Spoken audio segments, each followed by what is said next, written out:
Alrighty, we are live from Columbus, OH, and this is the Ramsey Show After Show.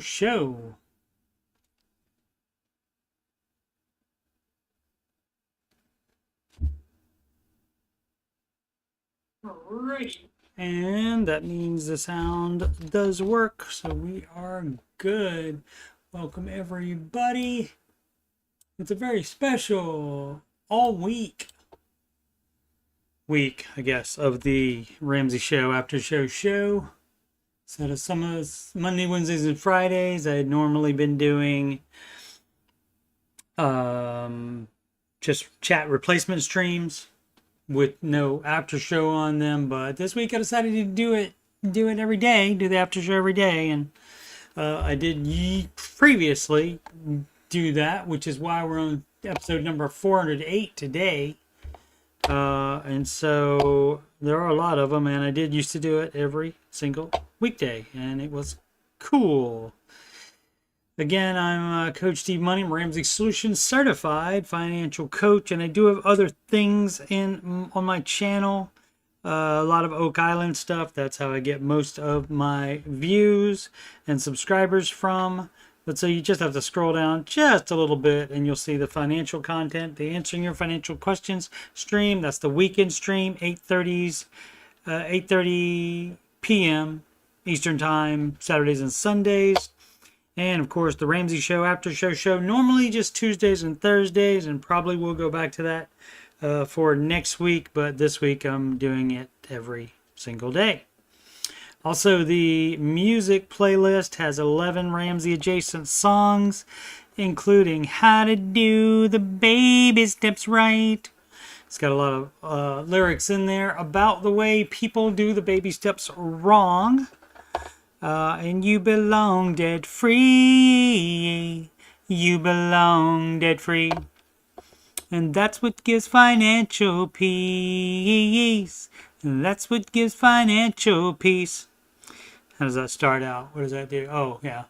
I see you stressed. I'm hashtag blessed.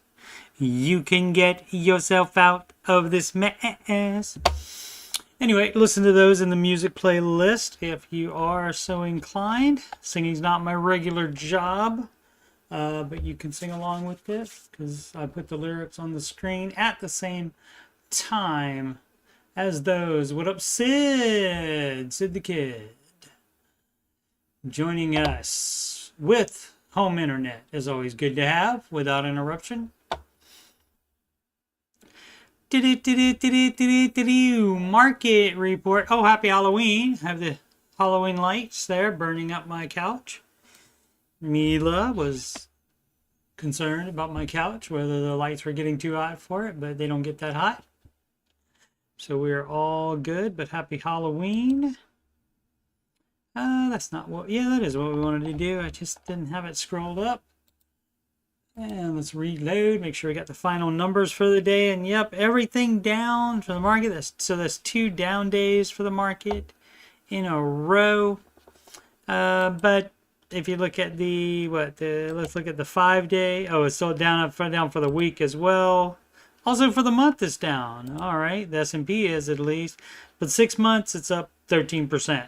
And so for the 1 year you want it to be 10%, and the 1 year is 36% for the S&P 500. Of course, for retirement accounts you should be doing managed mutual funds because they can make more than the index. And even if you are going to stick with an index, people love just sticking with S&P.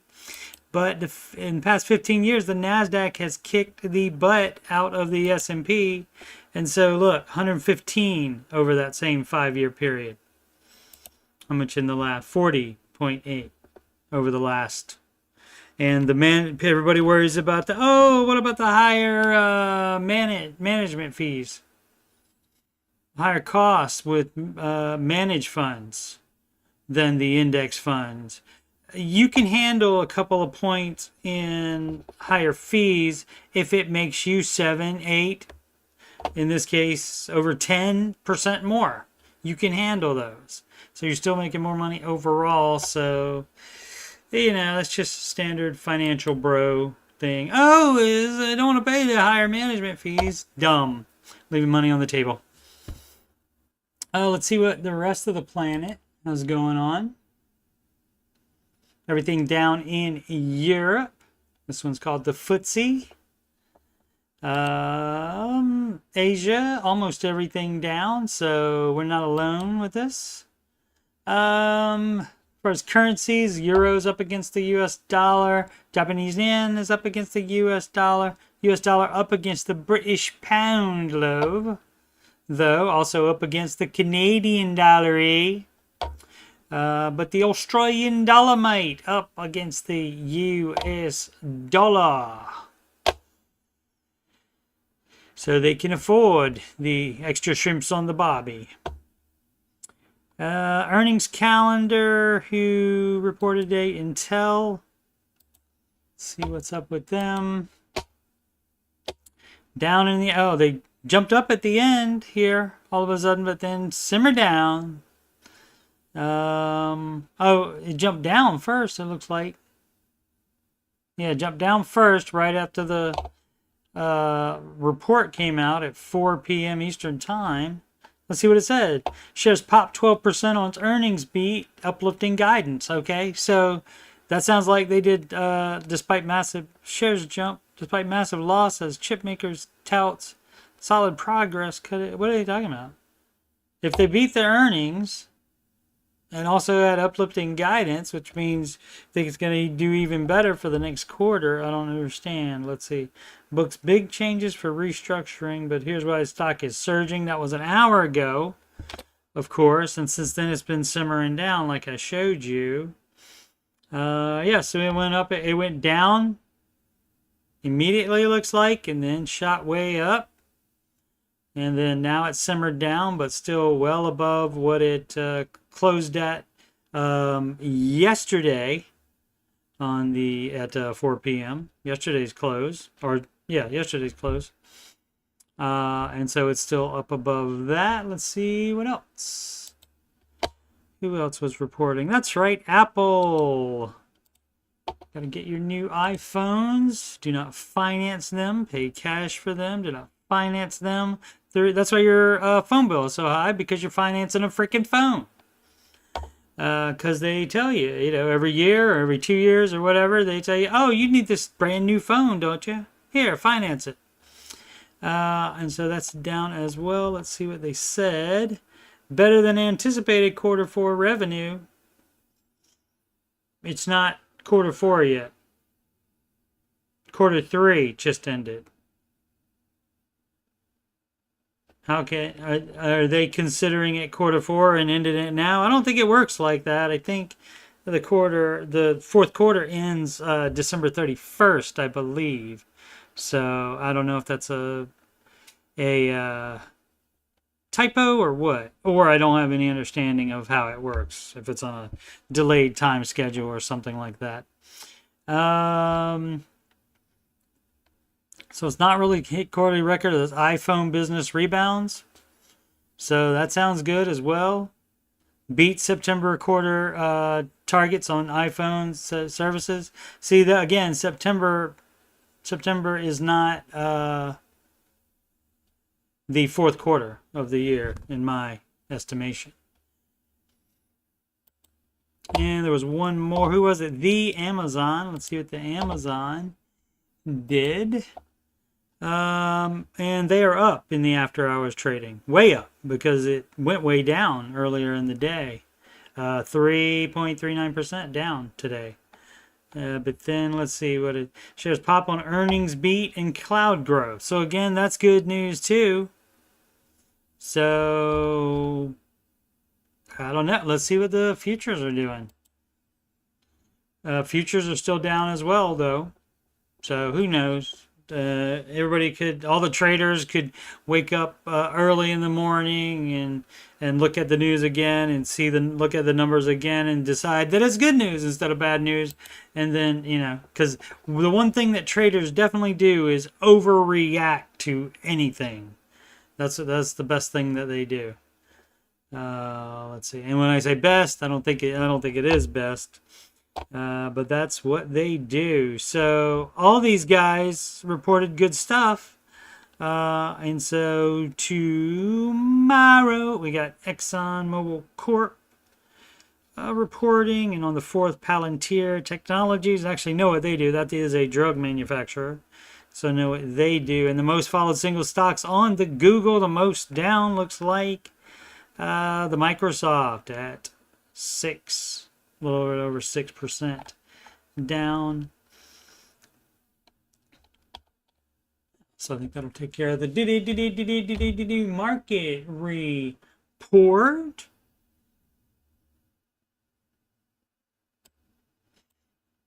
The story. Come on, start so I can stop. Sure. Pause. There we go. From Fox Business, Chipotle brings back bigger portions after criticism from customers. Customers accuse the fast casual chain of using fewer ingredients in its popular burrito bowls. And I've seen stuff about this, like various videos and stuff on it. Let's see. People are posting big burritos, big bowls, and really excited about the portion they're getting. Chipotle brand, or reverse of what we saw earlier in the year when many TikTok users began sharing videos of workers assembling their Chipotle bowls, persistently requesting additional toppings.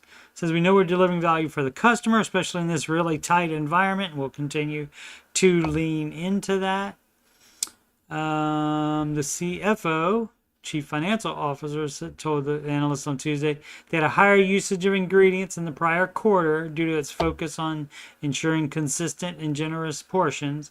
However, the company also faced higher costs for several items, most notably avocados for the guac and dairy, according to the CFO.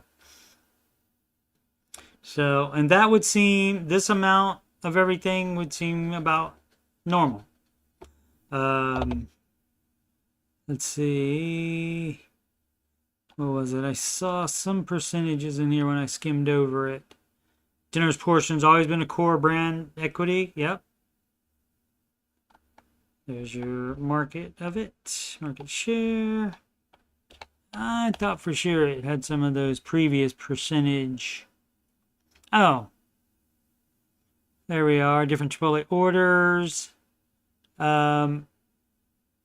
Weighed 75 like-for-like burrito bowls across 8 locations in New York City. They also tested the difference between online and in-store orders. Based on data, the smallest bowl ordered weighed 13.8 ounces, and the largest weighed 26.8 ounces. That's a lot, and that's 13. That's like almost twice as much. But you know, and I mean, they do have scoops and stuff that they get the stuff out in. And so you could kind of go by that, but to get that to be the exact same or even that much closer is difficult, I would assume, unless you're going to be weighing it and you don't want them to take time to weigh it. And you don't want a weigher in the back doing that first, and then it's brought up front, and then they're taking it out of one portion where it's been weighed already and dumping it onto your thing, like, and that's how they do it. That's how you do it at Subway, for example. For the meats, they put that together first, just the meat part of the particular, like the BMT, the biggest, meatiest, tastiest. I think they still have that at Subway. It's been a while since I've been there.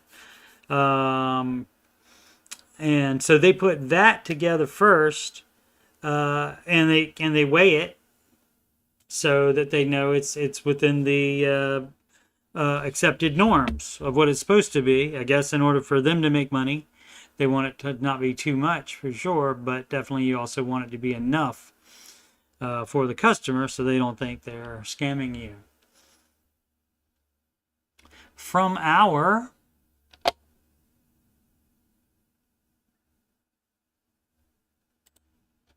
Bayou Field reporter Sid the Kid, Yahoo Finance, Yahoo!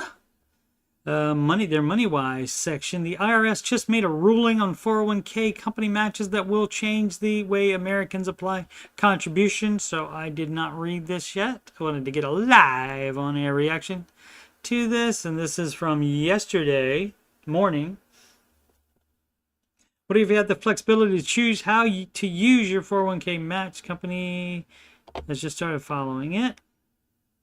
Okay, Internal Revenue Service ruled that employees at an unnamed company can designate a portion of their employer match to student debt repayments or health reimbursement accounts in addition to their traditional 401k. All right. I get how that works. Why did they do that at just one company? Why was it just one? Is it like a test program or something like that? But I mean, that still wouldn't change the Ramsey advice at all, though, to start investing in baby step 2, because the amount you're putting in to generate the match should also be going to debt. So this doesn't change anything about the baby steps. Let's see.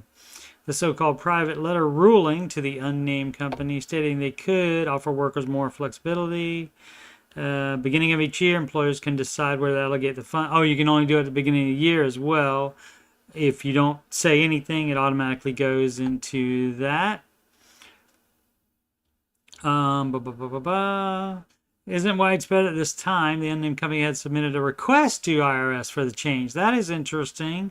I'm assuming it would have to be a huge company, like an Amazon or Apple or something like that. Something really huge. So I understand how if flexible might help in general, but if you're on baby steps 1, 2, or 3, you're not investing at all yet. So there is no match. Now, if they're giving you stuff, and that would if they're just giving you that something they put in without you having to put anything in to generate that amount, then sure, you can do that, and you can have that do whatever flexible thing the IRS allows, for sure. So that is interesting. Thanks, Sid. I was interested in that. All right, let's do a little Halloween spooky financial questions. Continuing to do as the Reddit questions repopulate, because I used all of them. That's what happens when you do an after show every day, and also the answering your financial questions stream on the weekends, where I don't talk about any of the other stuff, no articles, no market report, unless there's something specific to a question. I will consult the Google Finance page, and I'll be checking out the Yahoo Finance page more often. Seems like they have some decent stuff on there, according to my pal Sid. All right, my situation. All the girls at work are getting new vehicles, period. And before I go on from there, you 8 years old? Just because somebody else does something doesn't mean that you have to do it. So that's going to be a no. Let's see. They're all financing them, and that's a no per the Ramsey advice, which we all know. So what's supposed for? And one girl yesterday said she has one that she leases so she can afford the payments. If you can't buy a car in cash, you cannot afford it. All younger than me. Well, okay. I want to be happy for them and proud of them for their cars. You can be happy of them, but not proud of them. At the same time, why do you got to be both? Yeah, you're asking too much of yourself at that point. If you are on board with the Ramsey advice, you can be happy for somebody that they're happy, even if they're doing dumb financial crap. You can still be happy for them that they're happy, but not about what makes them happy. You don't have to get that involved. they're girls at work, and you may be actually friends with them. You might not be, but if you're not friends with them, it especially doesn't matter. Just because you work at the same place, you don't have to run your life through anybody that works there. You don't have to compare anything. You don't have to decide, oh, I want to be happy for that person. It doesn't matter. Doesn't matter. Be happy for them, that they're happy. And, you can tell them if you want that it's not a good idea or not. That's up to you. Let's see. Proud of them. But my Dave tries to come out every time. I understand that. I understand that. I do that kind of stuff too, but after the first 2 or 3 times, well, no, that's not for me. Or the I want to live in the now, or anything like that, then, I do eventually just give up. They know if they decide that they got a problem, they know they can talk to me. And I am friends with who do not follow the Ramsey advice, for sure. And so I'm friends with them, and so I can compartmentalize that. And Dave has debt leverage friends, for sure. Let's see. I have to bite my tongue and watch what I say, when and how I react, maybe, instead of reach.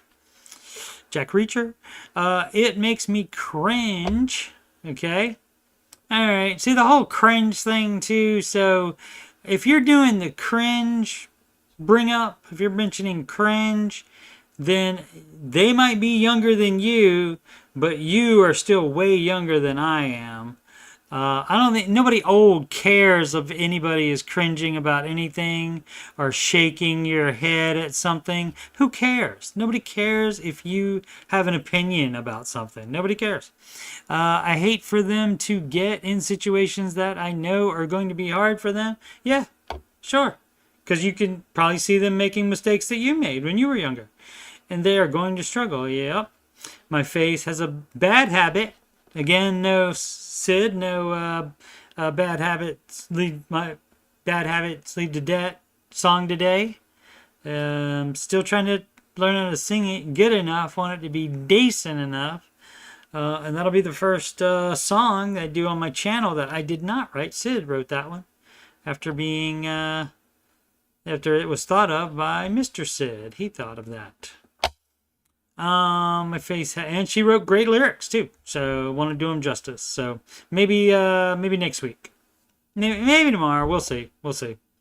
Depends on. I'll try it some more tonight and tomorrow, and we'll see.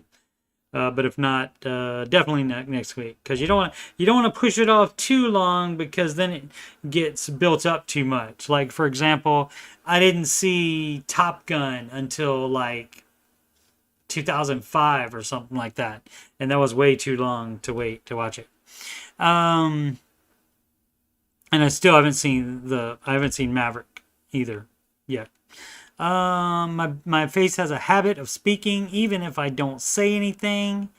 That's fine. I mean, you can try to control your face more, but big deal if that happens. Again, if it's just somebody at work, it doesn't matter. And if it's actually a friend, you should try harder to have your face going, oh, when they don't want to hear what you have to say. It's illogical for you to keep trying to push your stuff onto somebody. To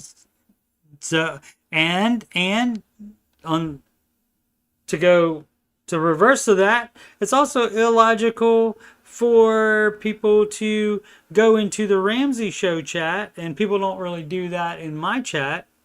But in the Ramsey Show chat, they don't come on there with their criticisms of the show and stuff like that. They continue to do that. And if you don't like it, why do you go there? That is so illogical. That is so illogical. A guy was saying today that the calls are staged. That's so dumb. The calls are not staged. You need to be aware that people are pretty much dumb enough to do all kinds of stuff that may sound fake, but it's not. People do all kinds of dumb stuff. You have to believe that. And so, but again, if you don't believe it's supposed to be a reality show, it's supposed to be all real calls, and if you don't believe they're real, why would you watch? That is so dumb. People do that with the Curse of Oak Island too. Why, why do they click on my recaps and then make a snide comment saying, "Oh, that's all fake." Wait, why even click on it if you think it's fake? Dumb. But I say that's pretty dumb, but I still thank them for contributing to my algorithm, which is also pretty dumb because that means they're supporting it. Double dumb on them. Let's see if we can get through this question in an hour. Even if I don't say anything, Face has a habit of speaking. I love my work, peoples, all right? But I try to live by example, and that's all you got to do. That's all you got to do. So when somebody says, "Oh, my car payment," you can say, "Yeah, I don't have a car payment. Got an old car. It's fine. It works. It gets me from here to there. It's great. Didn't need a new car." So no car payments, and it's excellent. Let me know if you want to hear more about it. I'm in baby step 2. My car has been paid off for years before starting. I have paid off 9 credit cards, my phone, and a few other doc bills and such, I believe, in a little over a year. I work all the time I can now. I have a main job that is hard to work around and 3 side hustles. That's fabulous. So, I mean, you're doing it right. That's all you can do for most people. I mean, you can talk to them about it, but I wouldn't constantly bring it up. Because if they don't show any interest after, max 2 or 3 times, I definitely wouldn't do it more than 3 times. Unless they start bringing money up to you, and then if you want to share your experience, they brought it up to you. And so that's on them at that point. All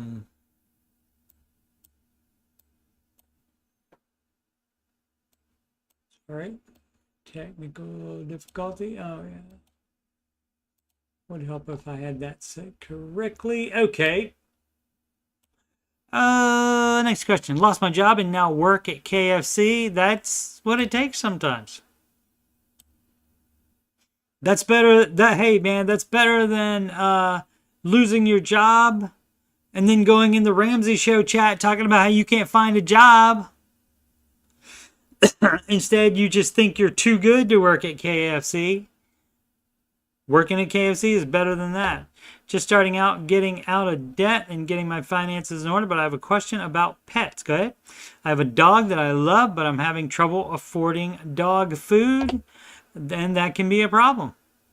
If it's a horse, George is going to tell you to sell the horse. I have been taking leftover chicken home from work to feed him, but I know that's not the best. I don't know about that. If you're watching, Sid, can dogs eat chicken? I mean, I know you might want to take the fried breading off of it, maybe.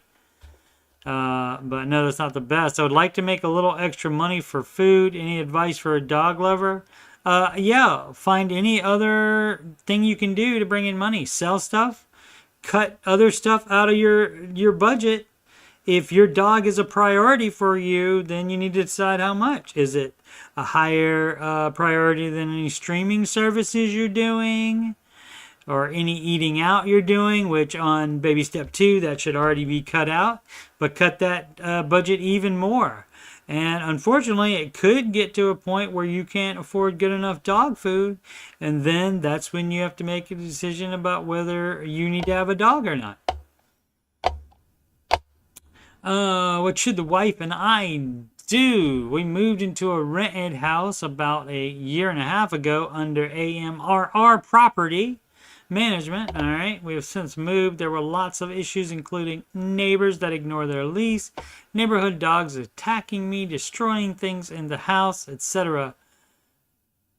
Neighbors' dogs attacking you. Why are neighbors' dogs in your house?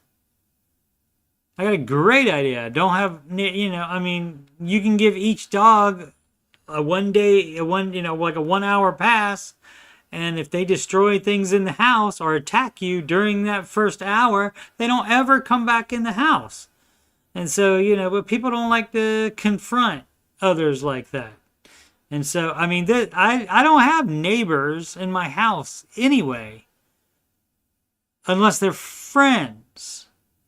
I don't do that. I mean, I'll talk to them outside and stuff like that, but I don't have them in, especially not with their animals that may be destroying things, especially after that has happened one time with one dog. I would make a rule for every dog at that point. So, I mean, that part's on you, I'm going to say right there. The property management people, they may not be the best, who knows, but, ignore their leases. What does that got to do with you? I don't understand. I don't understand what that has to do with you. Like, you mean they don't make payments or what? That's not your business. That's between them and the property management. So, I mean, unless you're talking about something like the lease has noise level or something specified in there, and then that noise, they're making noise and that bothers you. But unless it specifically affects you, you're not going to worry about it. And this dog's attacking you. If you just walk by them and that happens, then yeah, maybe that's not your fault. But them being in your house is your fault. We have pending lawsuit against the neighbors. Interesting, for medical bills. And okay, well, I mean, them attacking you and causing medical bills, that can be rough. AMRR mailed. I don't know that the property managers are liable for that. I think it would only be the neighbors that are. A few months ago, an $1,105 bill for damages they claim we owe. All right, we took a video of the condition of the house before we left, and we've called them twice about it, but now they insist the charges are legit and they have pictures. Okay, a good portion of the damage is due to their negligence from the neighbors because their dog got into our yard and tore it up. Well, guess what? If you didn't report that, how are they supposed to know that the neighbor's dog did it? So you need to not be so gullible and naive and dumb. All right. You need to put yourself in the position of anybody else and look at it like that, like from the property management, and think in your head just for a second. I know this is your little situation, so it's precious to you, but how is if you didn't report it to the property management company or to the police or anybody else about the neighbor's dog getting into your yard and tearing things up, and you just left it that way and counted on the property management people to do the right thing in your estimation, that's not logical. That's dumb to do that. See, again, you can call it naive. Again, I mean, it's not really gullible because nobody's trying to talk you into anything, except you're trying to talk yourself into your version of this story, which, again, the dogs being in your house, that's on you. You let the dogs in there. That's on you. And the dog could have gotten in the yard and tore it up. That could have happened. And that would be their fault. But did you see the dog get into the yard? Did you take a video or get a picture of the dog in your yard tearing things up?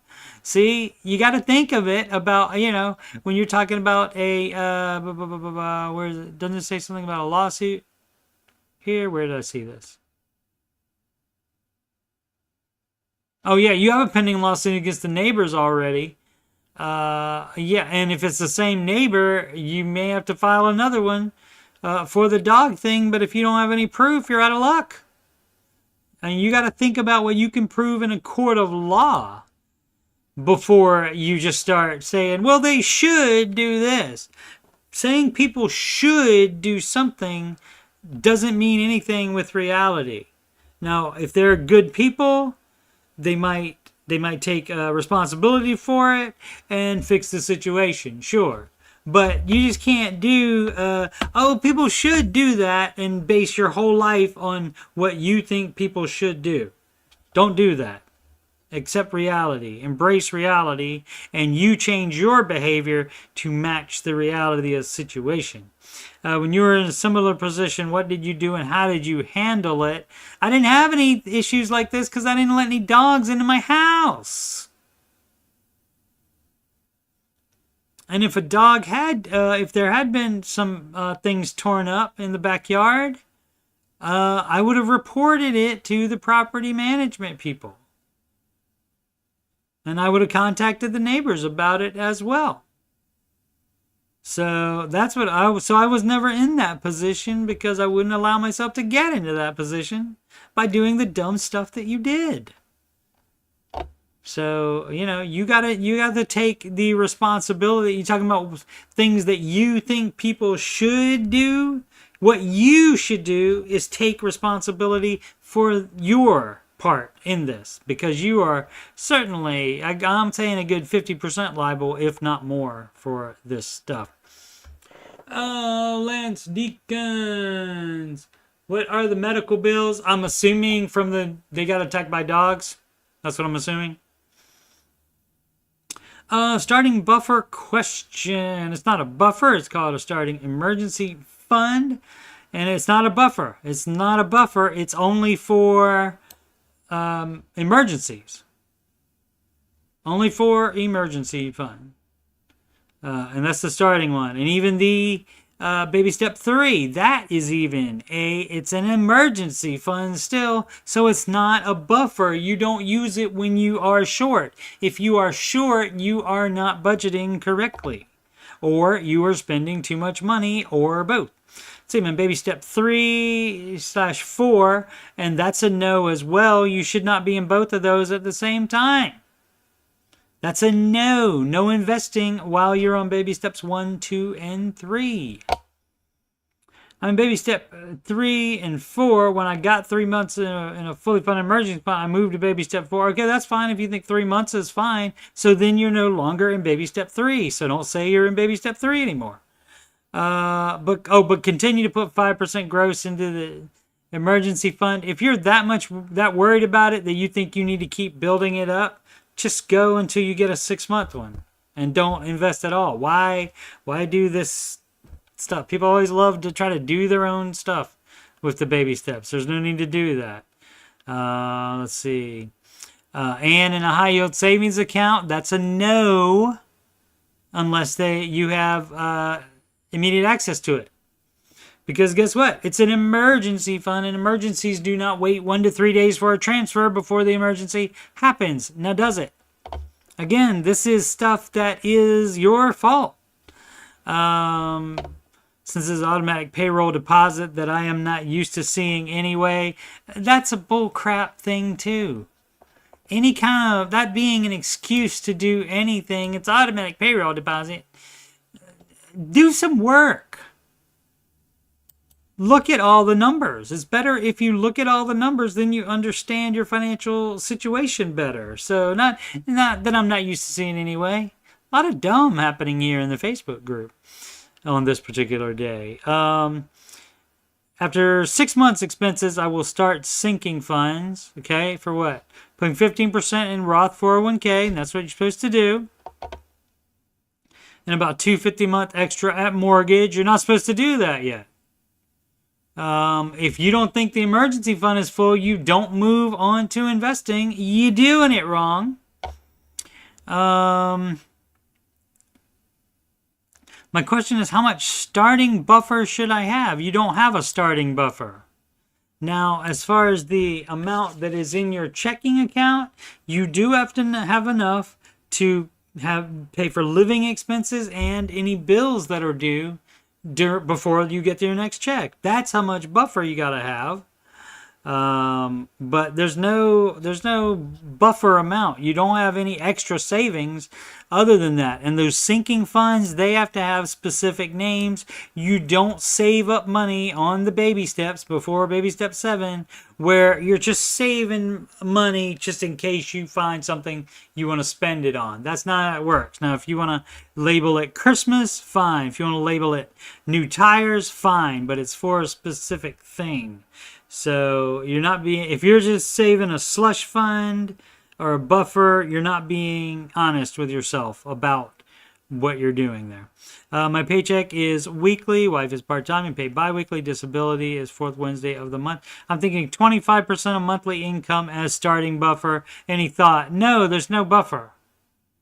You don't have a starting buffer. No, no, no. Why would that come into play? And where would that buffer be? In the emergency fund? I'm not even understanding what this person is talking about. Are you just talking about as that being, like I said, a sludge fund in the checking? That is not advised. You're not supposed to do that. If you have definite things that are coming up that you know you're going to have to pay for, you can do sinking fund for those. That's fine. But you don't have a 25% of your monthly income as a starting buffer. You do not have that. Instead, with that money, you do the baby steps on it. Because even though you're investing, you aren't doing that. There's still steps 5 and 6. If you have kids and if you have a mortgage, you are addressing their kid college. If they're really young, it doesn't have to be much at first. And you can put more on the house, but you're paying off the house before you have any extra savings other than the retirement amount and sinking funds. There's no extra savings. The emergency fund, but that's just for emergencies. You don't have extra money laying around for just spending. That's a no. So I don't really understand where this person is talking about starting buffer. Where's that buffer going to be? Just laying around in case. And you've already started. You're already living your life. What starting buffer are you talking about, sir? Do not understand. If I had realized, I don't really read them when I just copy and paste them, the questions. If I had realized that, I would have taken a look, see how many comments there were already, and to see if there was any other information given, because a lot of times questions in the Ramsey Baby Steps community Facebook group, which is these questions, and the Reddit, the subreddit, sometimes they don't give enough information to accurately answer it, or I'm guessing, and that's why I say, or if you're on baby step, blah, blah, blah, because it matters what baby step you're on. I want to take a moment to acknowledge my accomplishments, but also to hopefully encourage those working the baby steps alone, especially the single ladies. All you single ladies, all you single ladies, all you single ladies, all you single ladies. How's that go? If you like it, then you should have put a ring on it. Something like that. It goes something like that. I know that one, and I go, and it ain't no lie, baby, bye, bye, bye. That's the only choreography that I know for songs. Spring of 2022 was a toxic relationship in a different state, 700 plus miles away. Wait a minute. Is this me? No. Okay. No. It wasn't toxic. Miles away from any family, I finally found the courage to leave and move in temporarily with a friend of mine while I saved money and continued my house hunt. December 2022, I closed on a modest little house that needed a complete renovation. Not advised, depending on what step you're in. Working the baby steps alone, especially, but not advised. But maybe she got out of it. She's acknowledging the accomplishment, so maybe it worked out for her. I spent the next 2 months renovating the inside by myself. Okay, that's great. No labor. That's fabulous.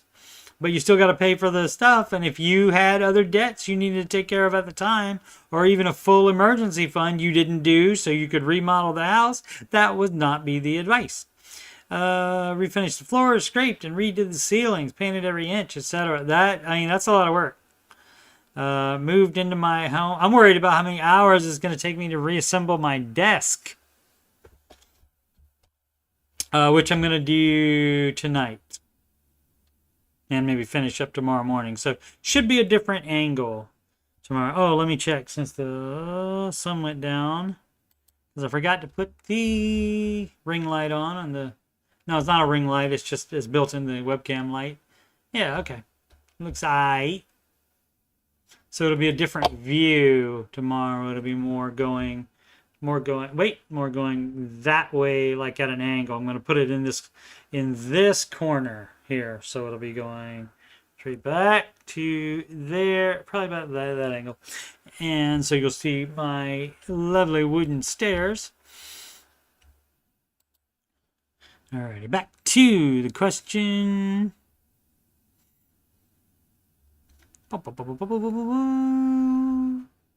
Moved into my home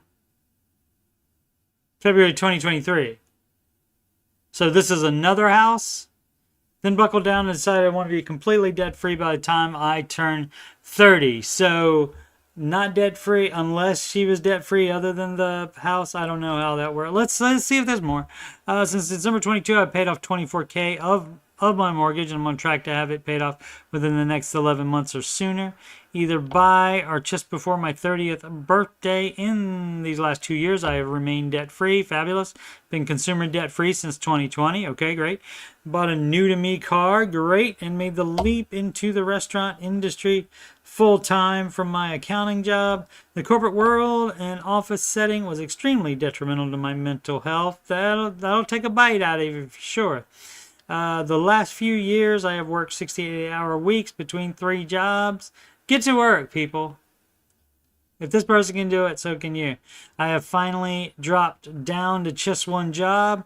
Have a boot 2 to 3 days off each week and love what I do. Baby steps really do equal freedom. Small disclaimer, in 2020, I did lose my mom in an accident. Okay, we received a small settlement from the insurance company that I used towards my house. However, as far as assets go, she didn't have much of anything. She had quite a bit of debt when she passed. The rest of the money has come from my hard work and discipline. Great.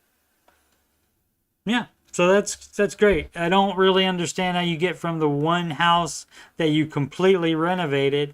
I mean, if this person completely renovated it, did all the labor herself, and then sold it, and probably had a bunch of equity in it at the time due to the renovations. And then put a lot more down on a new home. I'm guessing that's what happened. Left the renovation house and moved into a new home. But I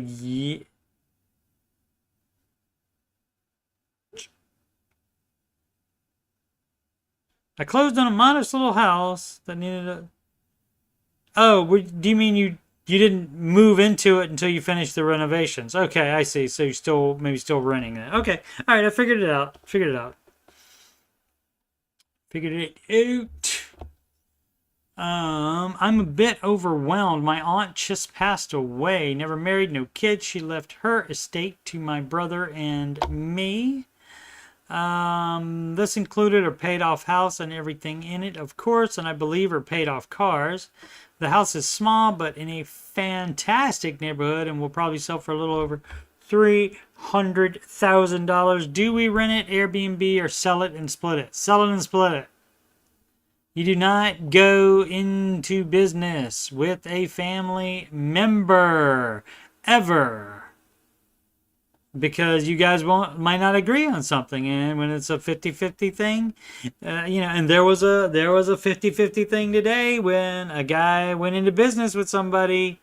And the guy, I guess, either developed cancer or said he developed cancer, and now he's not returning text. They closed the business, and the caller paid off the $16,000 that was owed, and he would text the guy about the $8,000 that the cancer guy owed. And so, but the cancer guy basically ghosted him. And I explained what ghosted meant to Mila. She had not heard of that. She's from Russia. I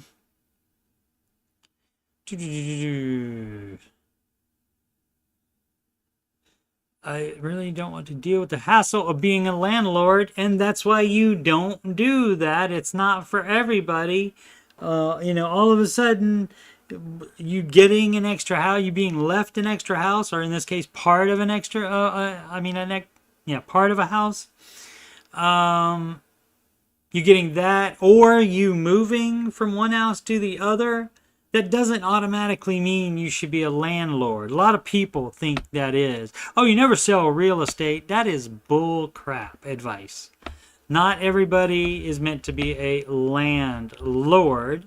And unless you're on baby step 7, you'd be better off getting through the baby steps by selling it and using the money to get to the baby step. So, my husband and I are on baby step 2. I want to sell and immediately get to step 6. Thoughts? Yes, do that.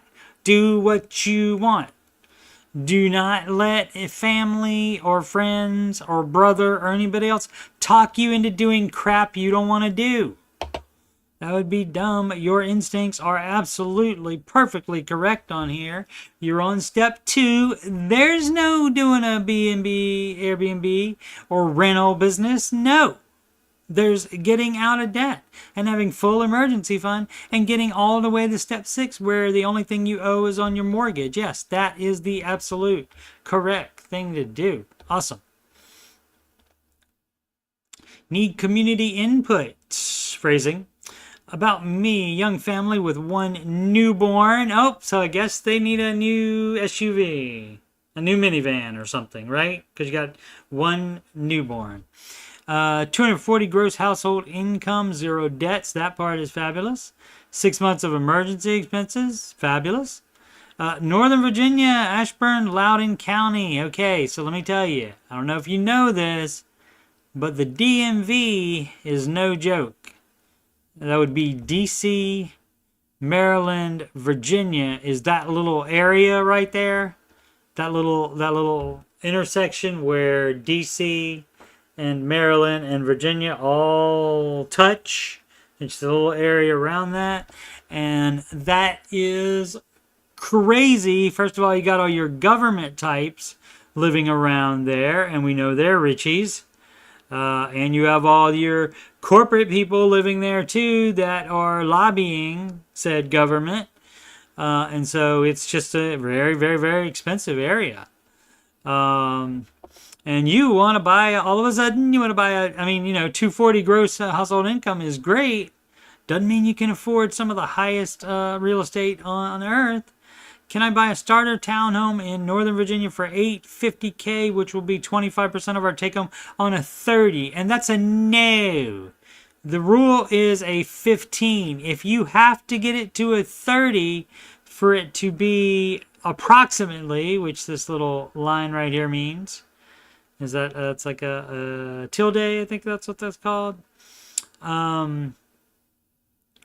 Approximately 25%, so probably more even on a 30. That's a no.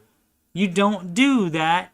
You get what you can get on a 15, and if you want to stay there, if you want to buy that particular starter townhome, you would put a huge down payment on there so that you can get it to around 25% on a 15. So this is a no right here.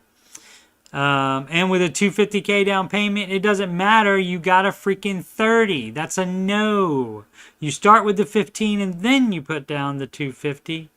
But, again, like I said, that's going to make your budget tighter and you'll have to sacrifice on something else, which people do not want to do. I understand that they do not want to do that. Tough. Which will result in mortgage of $4,600 for a $13,500 net household income. Planning to house hack for a few years to reduce my mortgage payments. That is not acceptable either. That's a no. Because you can't count on any money from anybody else. You're talking about renting a room or something like that? And you think you're going to make extra. You got it all planned out in your head. You got anything planned out for if that house hacker doesn't pay you, all of a sudden starts not paying you, and then also has torn up the house like those dogs, or attacked you? Tenant could attack you as well, living in the same house with them, and so that's a no as well. So all this is a no, no, no. Everything you're doing here is bad, except the household income is great, but all of this here, a lot of justification station to I want a house. And so, you don't get a pass for living in a high cost of living area. Sorry, you have to make high cost of living money to do that, and you have to do that, but you're trying to buy too much house. $850 for just a townhouse. My goodness gracious me. So you don't make enough money. So let's see. So that's a no. Comments, Mike. Oh, and these are just comments. I did put these down because I did see these. These are the comments below to this person that they were responding back. One of them said, "My brain can't comprehend starter home and 850K in the same sentence." That's right. That's right. Because it's dumb as crap. That's right. That's why I can't. And another comment from a different person was, "Your math is wrong. $13.5 thousand times 25% equals 33745." So also get your math right as well.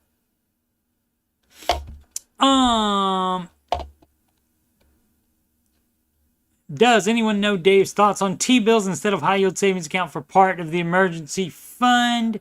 Okay, let's stop right there. You don't put your emergency fund in a high yield savings account unless you have immediate access to it. Because again, I keep saying this over and over and over and over and over and over. Emergencies do not wait 1 to 3 days for a transfer. You have to have immediate access to it. Immediate access means you have a debit card for it, or you have check writing ability for it. If you do not, that has to be completely liquid. You cannot put it in a high yield savings account, not even part of it. If you think you need a 6-month emergency fund, then you need all 6 months to be liquid, completely accessible. Otherwise, it's not doing you any good, is it? No, it's not. Live in a location with fairly high income tax, tough crap. And not paying state local tax on the interest is appealing to me. I'm looking at the 4 or 8 week bills, and that's a no. There's no like short-term investing like this. Especially if you're doing the early baby steps. You can do any kind of this dumb min-maxing crap where you try to get every single extra penny. You can do that stuff once you're on step 7. But other than that, you don't do that. You apply this money immediately to the house, probably. And hopefully, in this person's situation. Or whatever baby step you're on. But even if you do just owe on the house, you would do that instead of trying to make a little bit of interest instead of paying extra on that house. Because you don't debt leverage the freaking house to have T-bills. You do not do that. Let's see. Baby step 4, a solo parent, and I just got my debt-free bachelor's degree in small raise. Congratulations. This should be my moment of triumph. Instead, I'm a little bummed out because there are a lot of things to be cash flowed, and I'm still not making a lot of money for the high cost of living area I'm in. Well, did you not know what you were going to be making? But see, this is what you're out of, you're a solo parent, and you did get out of school and stuff like that, but apparently you weren't aware of reality of money until this point, until you saw what you were making, or you had no idea, which you should definitely try to get an idea of what you'll be making for that degree. Even though it was debt-free, you put a lot of work into scholarships and cash flowing it, apparently, and so you don't want that to be a waste. So you do want to investigate at least a little bit what you would be making with that degree right out of college at the beginning, not the final answer like many years into that field, but right out of college how much you should be making. And so that's on you for not doing that. Congratulations on not doing student loans. That was a great first college step there to do that. Let's see. So you don't get a pass for the high cost of living area. Sorry. You have to abide by the same Ramsey rules that people in the Midwest do. Sorry. My son is in high school, so I guess I'm overwhelmed by what comes next, and I eventually want to move to a lower cost of living area. move there now. Sorry, you can't afford. If you can't afford it, just so your son stays with his high school friends. Sorry, son doesn't get a vote on it. You know, and if you think that's good enough reason, you shouldn't get a vote on it either. But you know, as always, disclaimer as always, if this is you and it's your money and your life, you are more than welcome to do whatever you want to do. But on the Ramsey Baby Steps community Facebook group and on the Dave Ramsey subreddit, people are putting their comments or questions there. And they should know that people will be commenting on them, but most of them want feedback. Most of them want to be told the dumb crap they're doing is right, but it's not. Let's see. I just cash flowed a home repair, so I feel like I'm half a paycheck behind. No, if you're able to cash flow it, you're still right on schedule. You just don't have as... You're just not further down the baby steps because you had to cash flow something extra. And that happens with home ownership, which you also have to think about ahead of time. That is going to happen. That's why you should have a 6-month emergency fund instead of a 3-month. If you are planning on having a mortgage, because stuff do be breaking with houses. I still need to cash flow some dental work. My son is nearly 16, so he's getting ready for driver's ed and wants a car. He better go apply to Meyer or somewhere. He better apply somewhere and start working. And I was making such a crappy income for so long trying to catch up my 401k. That's a no. You have your full emergency fund first before you do that. And so if you don't have any debt, you're in baby step 4, you say, so I'll assume that you are done with that. And so, I mean, that's up to you, okay? And this is what I end up saying this normally multiple times every episode. You cannot do all of this stuff at the same time with limited income. Income is not unlimited. You know, are not going to have money for everything that could possibly come up or every want you guys have. So you cannot fund everything all at the same time. You have to set priorities, and when the money runs out, you don't do anything else. I can't do a second job right now because I'm finishing an internship through my college that ends in December. Again, I mean, that's nobody's fault either. You don't get a pass for that either. That's just your situation, and so you got to deal with it. And so the advice would be to get a second job. Sorry, you can't do that because of your life decisions. I'm hoping that leads to some contract work once it's done. That would be fabulous, but that doesn't give you, in the interim, keep doing that and keep going. What you can do is follow the advice and only do 15%. Because you do have didn't it say you had a house? Boom.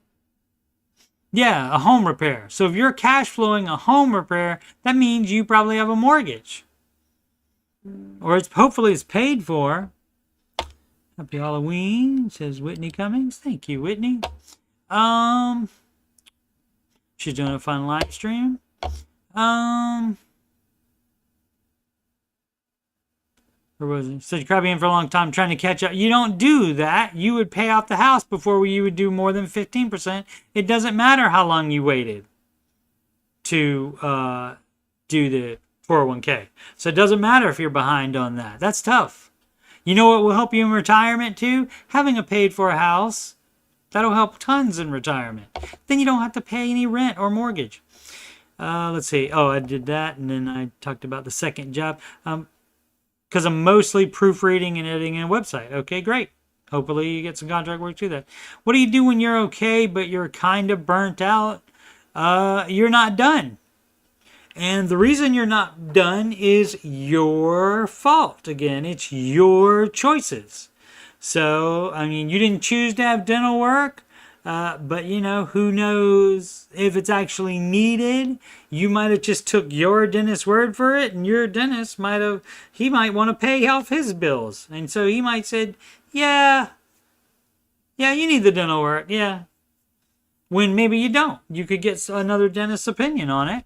and also their quote on how much it costs as well. You could do that for multiple dentists. You could do that.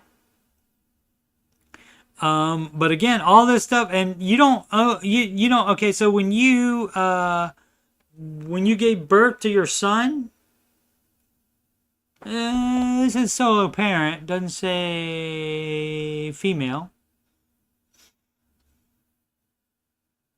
But I just assume. But regardless, okay, so when you gave birth to your son or somebody else gave birth to your son, that didn't come out with you have to get the kid a car when he's 16. That's not part of it. That's not part of it. And my son wanted a car when he was 16. My daughter wanted a car when she was 16. Did I buy them one or help them in any way with it? No, I didn't. They went to work. They went to work. And they were able to get one on their own. And that creates character and good money habits. And that is what I would suggest for your baby boy. Boom.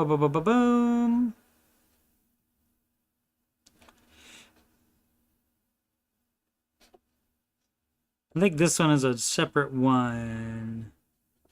But let's see. So where we go? Oh, so when you're kind of burnt out, be burnt out. Just sit around and do nothing then. If you want, you can do whatever you want to do, but your actions now are going to affect the future. And guess what? Your son's not going to want to, he's not going to stop wanting stuff. He wants the car probably. Driver's ed and wants a car. He probably wants that. He might want a PlayStation 5 for Christmas. Who knows? Who knows what's going to happen? So yeah, he's going to want stuff. You're going to want stuff. You're going to be limited as far as how much money you can make. So that's that. That is the situation you are in. So you need to bust your ass, whether you're burnt out or not. So and that's up to you how much you do it. You can wallow in the situation if you want, or you can put that energy into working more and trying to make more money somehow. Even though you can't do a second job doesn't mean you can't do anything to get extra money. Maybe there's something else. Maybe you have stuff you can sell. Let's see. I don't know if that's part of the same one. Can we pray for everyone in this group who feels like they clawed their way to the top of a plateau and trying to catch their breath before they start again? Sure, that can happen. No, but where's the top, though? Are you talking about just debts paid off? Are you talking about the end of step 3 where you have your full emergency fund? Are you talking about all the way to step 7?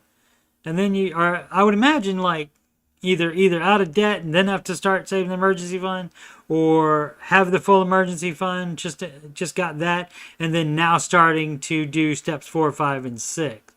So I get it, but I mean, I didn't have any type of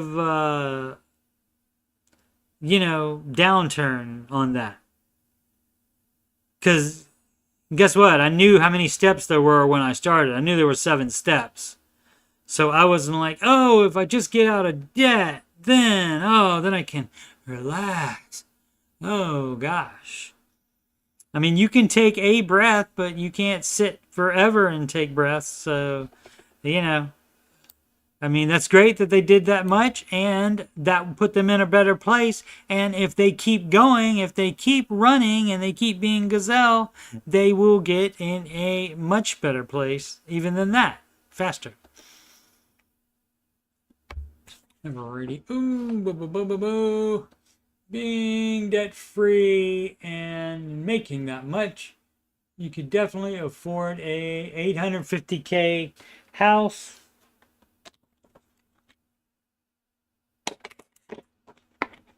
$850K. The mortgage amount should be 25% of your take-home pay. So they made, do you remember how much they made? They made, it was less, let's see, $850K house, and they made, what, $250? So that's going to be what, $180 take home? So that's $180 and 180 is 360, and 360 and 90 is 450 house. Oh, 240. Okay, so it's, yeah, 180, right? You think that's good? Let's give him 200. Okay, so 200 and 200 is 400, and then that's a $500,000 house then. So that's still not there. Has to be 25% of your take-home pay. You don't just look at the amount of the income and then definitely say you can do that. No, you have to put it on a 15-year fixed mortgage, and that payment has to be 25% of your take-home pay. 10/12 of the way through baby step 2. I'm back to baby step 1. That will happen. Bought a vehicle. Fortunately, though, you don't take out more debt and then you stay at 10/12 once you get the emergency fund full again. And then you're right back to 10/12 done with step 2. Bought a vehicle 11 days ago. Knew it was going to need TLC. I got it. But not this fast. Radiator's leaking. Did you have a mechanic check it out? I mean, maybe even more than one before you buy a used car. Gonna run around 900-ish Royal for labor and parts. Okay, Royal I think just means a lot. All right, use 500 EF fund for the parts and had some money left after buying the van and plates. Wiggle the budget. Vehicle is within the 4 walls. Okay, and all other walls are covered and have enough for the labor, okay? Gets fixed Monday. Now to start replenishing my parts, repair, and EF envelopes. Okay, great. I mean, don't go too crazy with parts and repair stuff while you still owe on baby step 2. Don't go too crazy for it, but if you know that stuff will definitely be coming up, it's fine to put a little bit away for it. Yeah, there's no 30-year mortgage. It is bad, though. There's no... Lance Deakins, sir, are you familiar with Mr. Ramsey? Are you familiar with Mr. Ramsey? He is the no-debt guy. He is the no-debt leverage guy. There's no leveraging. You don't keep a longer mortgage around so that you can have something else. Extra investing, extra cash, extra house. You do not do that. That's a no. 15-year fixed only. If they want to do whatever they want to do, that's fine. But they posted it in the Ramsey Baby Steps community Facebook group, and that group, that is the only one that is run by Ramsey Solutions themselves. So, and if I find it somewhere on the internet and I use it on my show, you're going to get the Ramsey advice for it.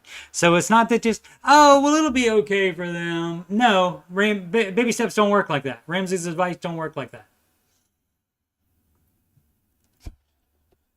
He also calls mortgage good debt. No, he does not, Lance. Quit being stupid. There is no such thing as good debt. That is the only debt he will not yell at you for, because 99.9% of the time it appraises. But there is no good debt. Stop being stupid. Either you don't know that much about Ramsey, or you're being a dumb troll. Which one is it? Because you are highly wrong. Let's just put it that way. So yeah, there's no 30-year mortgage, and there's no getting to 30 and saying, oh, I'll pay it off faster. You know how often people do that and say, I'll pay it off faster, and then they don't even have it paid off by 30 years because they've freaking refinanced it and stuff? That's a no. Real estate is appreciating assets, so you could hold a mortgage on it and be okay. You're not trying to be okay. You are trying to follow the baby steps in this situation. If you just want to be okay, you don't need to post it on here. You don't need to be in my chat if you just want to be okay. So, they are more than welcome to do that. It's their life and their money, but I give the Ramsey advice. So not just, oh, it's okay to do this, even though Dave said it's not. No, it's not. Sorry. Just hit 333 miles on the way to work. Let's see some of those high mileage hoopties. And yes, I know my engine light is on. Yep. This little light of mine, I'm gonna let it shine. Very nice. Very nice. Good job. Yep. No new cars. Ever. Unless you have $1 million net worth.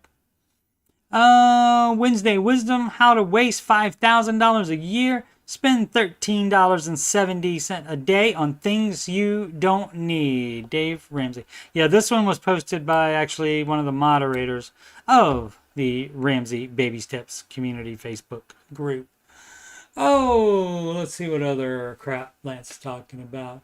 Taking the money you would spend it on a 15-year mortgage into investment. That's debt leverage. Quit talking about that crap, Lance. Quit.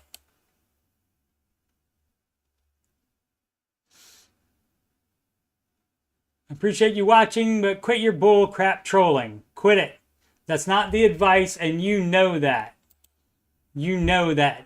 Quit being dumb. Baby step 2, I get a coffee every day. Bad habit, I know. I've somehow justified, a lot of people live in justification station, that my $6 daily coffee doesn't affect my financial situation. Anyways, today I applied and got hired at my favorite coffee shop. I get a free coffee on shift and half off any other time, so I'm pretty excited. Great. Oh. If it doesn't matter what most billionaires do. Doesn't matter. You're in the wrong place, Lance. You don't need to be concerned about anything Dave Ramsey might have to say about anything. You don't need to be on my channel because you don't want this advice. So why would you be here if you didn't want this advice? So you're more than welcome to do whatever dumb crap you want to do. That's fine. It's fine. Doesn't matter that most billionaires use debt leverage. It's too risky. That's why there's no debt leverage advised. That's a no. Oh, step 7. I bought 4 investment properties since my last post. All right. Don't know when the last post of this person was. Cash, no bank loans. Thank you, Jesus. Post to remind you not to give up. I started just like many of you, having to learn how to save, pay off debt, learning how to budget, and get on the same page with my wife. It's possible, but not easy. Keep going. My dreams became reality by God's grace. Excellent. Excellent. Unless your debt doesn't beat the market growth rate, then it's bad. Otherwise, it'd be okay. It's not okay. I'm typing that crap in my chat. Bye, Lance.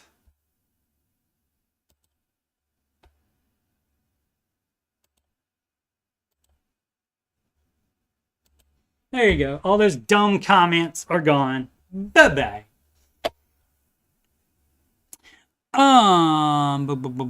Where were we?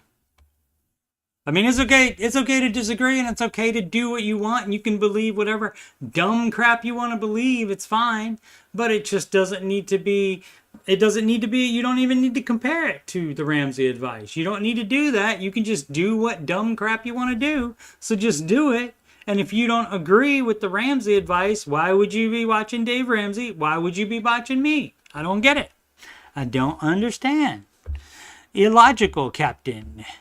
Although I'm still on baby step 1, I officially got my last vehicle paid off, just doing my regular payments, but oh, what a relief, as that was the final vehicle we owed for. Now I should be able to complete baby step 1 and push forward to step 2. I'm 10K away from being debt-free. I can do this. You absolutely can. Is there any kind of recourse if you sign your kid up for orthodontics and later find out they didn't do what they said or are making it take longer than it should to make more money? That's, you would have to probably, you can talk about it with the orthodontist first and see if they'll give you a break on some of that, or like you can negotiate a fair price that you think it is. If not, you'll have to get a lawyer involved. Sorry, there's nothing else you can do. I mean, I'm sure you can report them to the orthodontics board or whatever kind of thing, or the Better Business Bureau or any of those things. But for you to get restitution, you'd have to involve a lawyer for that. What is your favorite lasting effect of getting out of debt that is not money related? Favorite lasting effect of getting out of debt that is not money related? One of them is you don't get so many offers for debt anymore. At least I haven't. I've heard some people say they get the same amount after they stop using debt. But I don't really get it anymore. I got the first one in probably a year and a half the other day, and I was like, wow. Let's see. So that's a good one. What else? That is not money related. I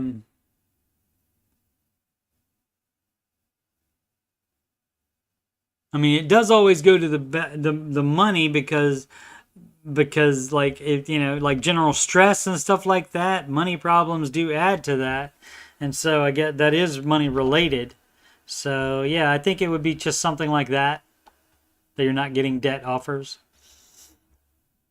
I'll go first. My favorite lasting effect of baby step 1 through 3 has been learning to cook better. All right. Oh, okay. I didn't know there was more to this. All right, great. Learning to cook better. Okay, that is a good effect of it. We cook better after years of eating at home. Now it pains me to eat out if the restaurant food doesn't taste better than what I can cook at home. Yep, there you go. That is a good thing.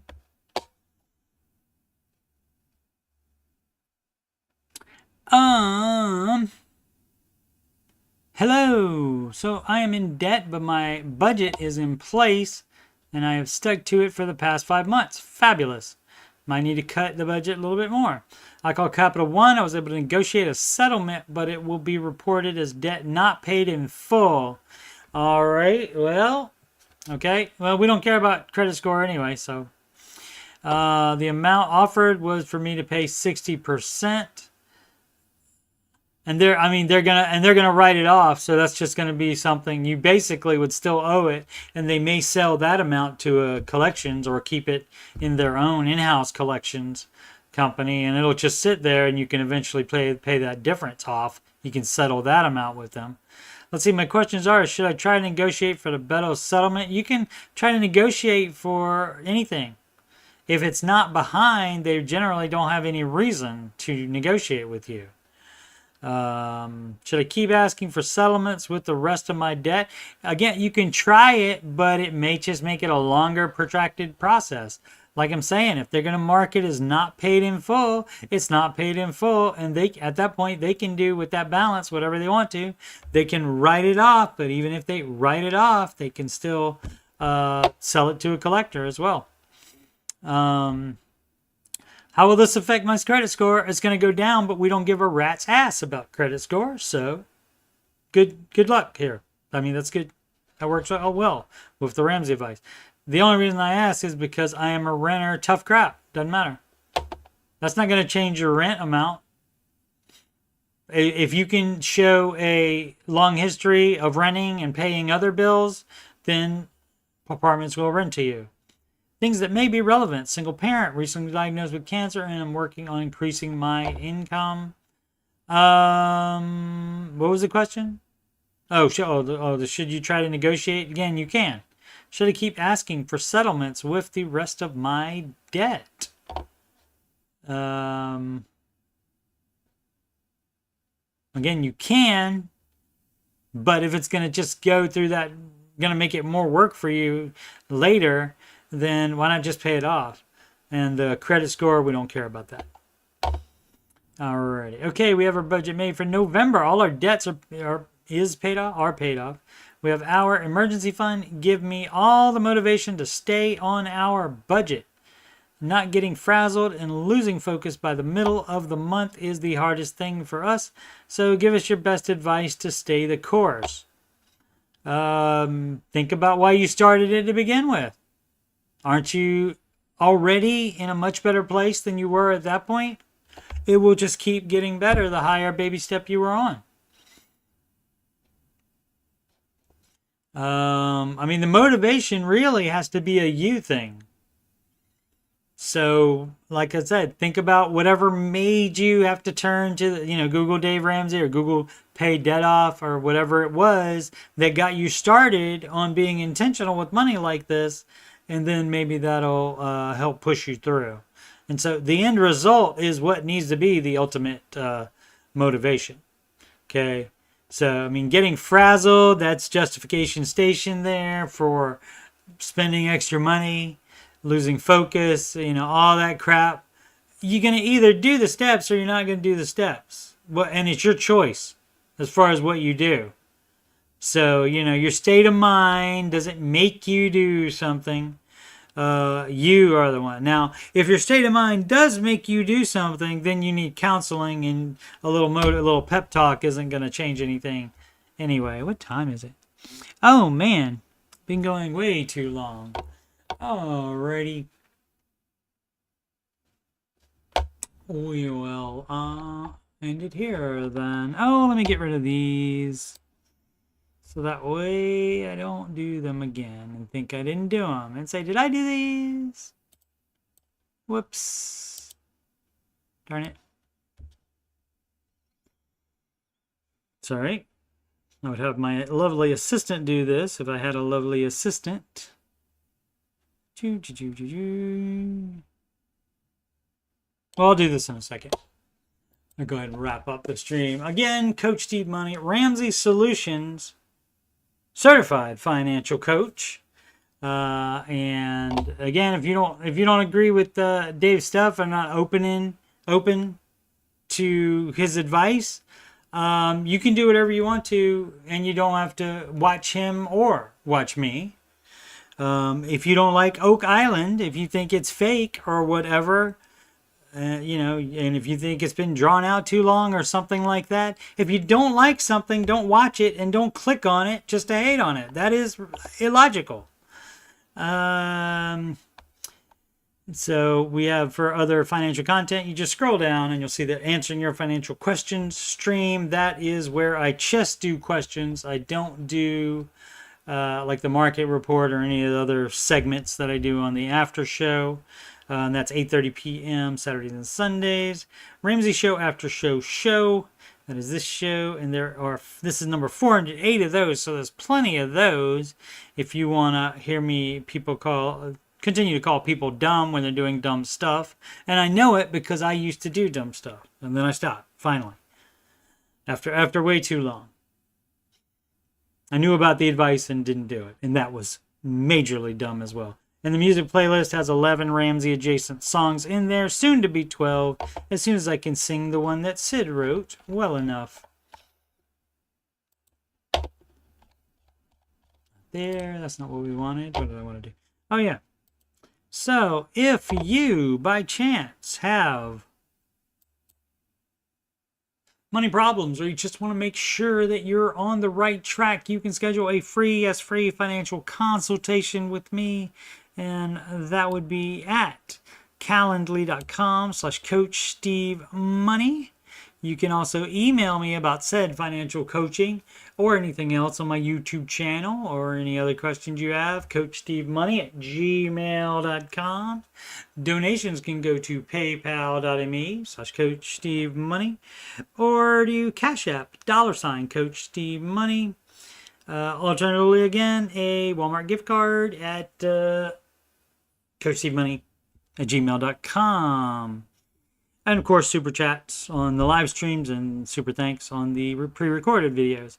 Upcoming streams, again, Answering Your Financial Questions at Saturdays and Sundays, 8:30 p.m. Eastern Time, unless there's a Washington Commanders or a Ohio State Buckeyes game on in that time slot, and then I'll do it 4 p.m. Eastern Time that afternoon. The Ramsey Show After Show, that's going to be Tuesdays and Thursdays. This week it was all week. 5:25 p.m. Eastern Time. And the Ramsey Show Chat Refugee streams with varied content on Mondays, Wednesdays, and Fridays. But again, this week I'm doing all after shows. And that's 5:25 p.m. Eastern Time. And that is when the Ramsey Show ends on the YouTube. And the last hour of the radio show, which is about 42 minutes or so, of video is exclusively on the Ramsey Network app. Alright, thank you so much for watching. Please subscribe, like, and comment. And as always, make smart financial decisions every day. And don't be dumb.